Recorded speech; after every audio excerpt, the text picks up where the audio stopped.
신종 감염증으로 발령했던 긴급사태 선언을 해제한 일본이 국경 봉쇄 조치 완화를 검토하고 있다. 특히 중국에서는 하이테크 산업기술자의 파견을 요구한 가운데 일본은 유전자 증폭 검사 체제 부족으로 이 같은 세계적인 사람 왕래 재개에 뒤처질 우려가 있다고 일본 언론이 지적했다.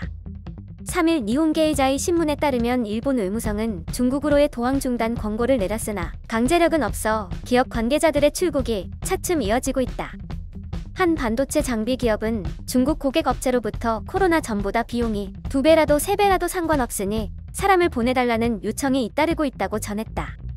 자동차, 스마트폰에 사용되는 전자부품을 취급하는 일본 교세라는 중국 상하이 등의 공장을 위한 주재 직원 등을 감염증 사태로 일시 귀국시켰다가 다시 중국으로 보냈다.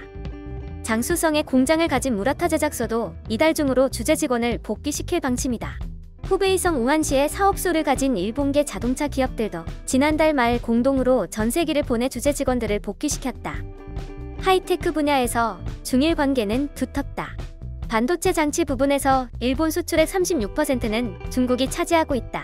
경제 재개를 서두르는 중국의 기업들은 숙련된 일본인 기술자를 요청하는 경우가 많다. 그러나 국가를 넘어 사람이 이동할 경우 코로나19 감염 위험은 피할 수 없다. 때문에 중국의 경우 입국 시 공항 등에서 PCR 검사를 실시하고 음성일 경우에도 14일간 격리를 요구하고 있다. 국제선을 재개한 터키의 경우 격리는 배제하고 공항에서 모든 입국자를 대상으로 PCR 검사를 실시하고 있다. 신문은 비즈니스를 최우선으로 여겨 특례를 통해 사람을 움직이는 경우도 있다며 한국의 사례와 일본을 비교하며 설명했다. 특히 중국은 한국 기업에서 일하는 사람을 대상으로 자국과 중국 공항에서 PCR 검사를 받은 결과 음성일 경우 격리 없이 입국할 수 있는 조치를 마련했다며 삼성전자는 기술자 약 200명을 중국으로 파견했다고 전했다. 한국 기업인의 중국 입국 절차를 간소화하는 신속통로 제도를 설명한 것이다.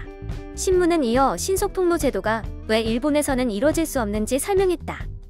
니케이는 일본 정부도 비즈니스 관계자와 전문가의 이동 완화를 검토하고 있으나 PCR 검사 국내 체제의 부족이 과제가 되고 있다고 지적했다. 그러면서 예를 들어 인도네시아는 외국인 비즈니스 관계자 입국을 인정하는 한편 자국에서의 PCR 검사를 받고 음성 증명을 내도록 요구하고 있다. 일본에서는 증상이 있는 사람의 PCR 검사가 우선되고 있어 건강한 출국 희망자는 검사를 받을 수 없다고 전했다. 신문은 일본에서 감염 제2차 유행 위험 연기가 나고 있는 가운데 세계적으로 경제가 움직이기 시작하며 국가를 넘는 사람의 왕래가 늘고 있다. 검사 부족을 해결할 수 없다면 왕래 재개에서 다른 국가와 보조를 맞추는 게 어려워질 것이라고 우려했다. 한편 일본은 코로나19 확산 예방을 위해 한국, 미국, 중국 등 여러 국가의 입국 제한을 실시하고 있다. 입국을 원칙적으로 거부하고 있는 곳은 지난 1일 기준 111개국 지역이다. 주요 20개국의 모든 국가가 포함됐다. 일본 정부는 우선 태국, 베트남, 호주, 뉴질랜드 등 4개국에서 비즈니스를 위해 입국하는 사람들을 중심으로 입국 제한 완화할 것으로 알려졌다.